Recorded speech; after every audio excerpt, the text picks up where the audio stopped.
আসসালামু আলাইকুম। চতুর্থ শ্রেণীর প্রিয় শিক্ষার্থীরা, তোমাদের গণিত নতুন বই ২০২৬-এর আজকে হচ্ছে তোমাদের অধ্যায় ৪ ভাগ। এখান থেকে শুরু করব ৪৯ নম্বর পৃষ্ঠা থেকে।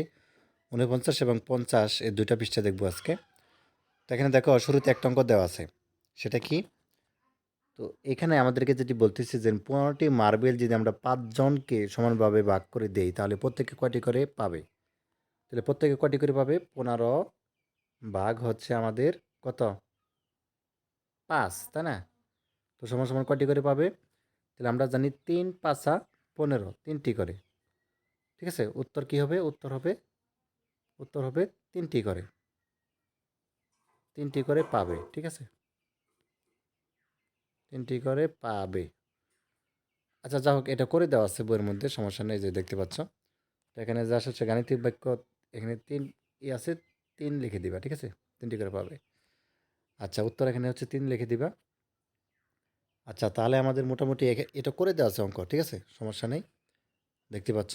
এখানে বলা আছে যে আমরা আমরা এখানে যেটি বলছে যে আমরা আমরা কি করতে পারি? মার্বেলের পরিবর্তে ডট ব্যবহার করে হিসাব করতে পারি। এখানে দেখো ১৫টি মার্বেল দেওয়া আছে। ঠিক আছে? ১৫টি দেওয়া আছে। তো এখানে দেখো ৫টি ভাগে ভাগ করা হয়েছে। তাহলে প্রত্যেককে কয়টি করে পাবে? ৩টে করে। দেখো প্রত্যেককে কিন্তু ১ ২ ৩। বুঝতে পারছো? তো তারপর দেখো এই যে এখানে দেখো করে দেওয়া আছে অঙ্কটি, এই যে এখানে। ঠিক আছে? দেখতে পাচ্ছ যে ১৫কে ৫ দ্বারা ভাগ করলে ৩ ৫ ১৫, অর্থাৎ প্রত্যেকে ৩টি করে মার্বেল পাবে। তো মূলত এটাই হচ্ছে উত্তর। এটা বইয়ের মধ্যে করে দেওয়া আছে। ঠিক আছে? এটাই মূলত উত্তর বা আনসার বা সমাধান যেটাই বলি। তো এরপর দেখো এখানে একটা অঙ্ক রয়েছে, সেটা খুবই গুরুত্বপূর্ণ। তো এটা তোমাকে বুঝতে হবে, না বুঝলে কিন্তু করতে পারবে না। ঠিক আছে? বুঝে শুনে করতে হবে। এখানে দেখো আগেরটা ছিল ১৫টি মার্বেল, কিন্তু এবার কিন্তু আবার দুইটা বাড়ছে। ১৭টা মার্বেল যদি আমরা ৫ জনকে সমানভাবে ভাগ করে দিই তাহলে প্রত্যেকে কয়টি করে মার্বেল পাবে, তাই না?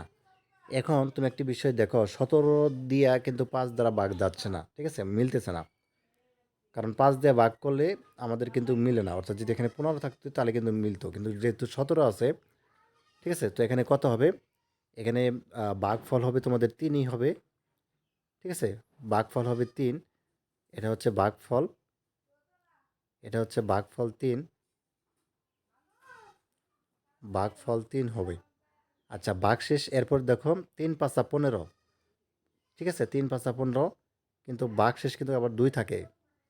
ভাগশেষ কত হবে? ২।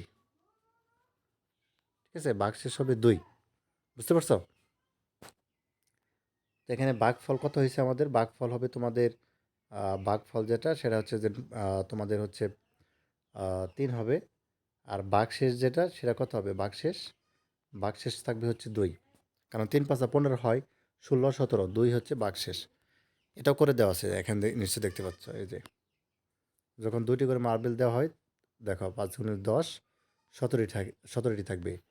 যেহেতু ৩টি করে দেওয়া হয় তাহলে ৩ ৫ ১৫, তাহলে ২টি কিন্তু অবশিষ্ট থাকে। তো এখানে দেখো আমাদেরকে দেওয়া আছে যে প্রত্যেকে ৩টি করে মার্বেল পায় এবং ২টি করে মার্বেল অবশিষ্ট থাকে। বুঝতে পারছো? এটাই বলতেছে। আচ্ছা নিচে একটা অঙ্ক দেওয়া আছে, সেটা হচ্ছে যে আমরা যদি একটু দেখি। তুমি দোকান থেকে ২০টি চকলেট কিনে বাড়িতে গেলে তোমার পরিবারের সবার মধ্যে চকলেটগুলো সমান ভাগে ভাগ করে দিলে প্রত্যেকে কয় টাকা পাবে? এখন একটি বিষয় বোঝো। ধরো ২০টা চকলেট, না ২০টা চকলেট আমরা অঙ্কটা করি। ধরো ২০টা চকলেট। এখন আমার পরিবারে ধরো সদস্য আছে হচ্ছে কয়জন? ৪ জন ধরলাম। ৪ জন। তাহলে কয় টাকা পাবে? ৪ ৫ ২০, ৫টি করে চকলেট পাবে। ঠিক আছে? তার মানে উত্তরটা কি হবে? উত্তর হচ্ছে ৫। ঠিক আছে? উত্তর হবে ৫। উত্তর হবে ৫। ঠিক আছে? আচ্ছা, এখন আরেকটি বিষয়। এটা ধরলাম তোমার পরিবারের সদস্য সংখ্যা যদি হয়, ধরলাম ৫ জন হয়। পরিবারের সদস্য সংখ্যা যদি ৫ জন হয়, তাহলে কত করে কয়টা চকলেট পাবে? ৪টি। ৪ ৫ ২০, অর্থাৎ ৪ হবে। তো উত্তরটা কি হবে? ৪। অর্থাৎ তোমার পরিবারের সদস্য সংখ্যা যত, তত ৪ হবে। এখন আরেকটা বিষয়, তোমার পরিবারের সংখ্যা যদি আবার কম হয়, ধরো ২০ দিয়া তুমি হচ্ছে ৩ দিয়া ভাগ করো। ঠিক আছে? ধরো ৩। তাহলে দেখো ৩ ৫ ১৫, ৩ ৬ ১৮। 3, 6, 18, তাহলে 6টা করে কিন্তু চকলেট পাবে এবং অবশিষ্ট কয়টা থাকবে?